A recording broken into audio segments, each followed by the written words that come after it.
what you see now is we have some radical functions. Or evaluating a square root function in this particular case. And so I have two functions represented on the board. One's just written using f, one's representing g, just so we know which one we're talking about.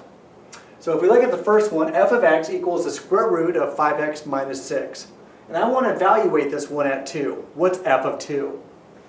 So let's work this through. I'm going to write down f of x equals the square root of 5x minus 6.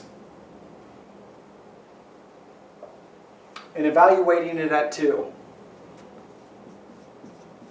So f of 2 equals, and everywhere I see an x, I'm going to input a 2.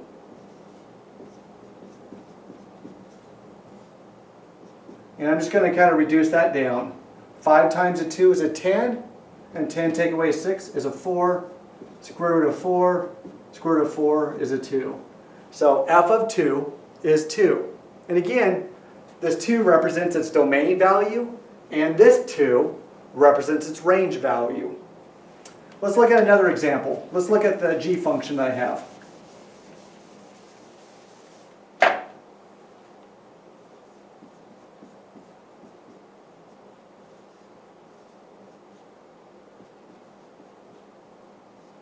I have g of x equals negative square root 64 minus 8x.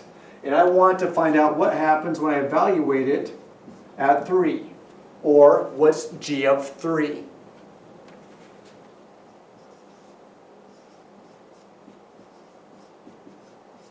Everywhere I see an x, I will put in its spot negative 3. And notice I put a parenthesis around this negative 3 just to make sure I just kind of don't lose anything. I'm going to go through, simplify it down.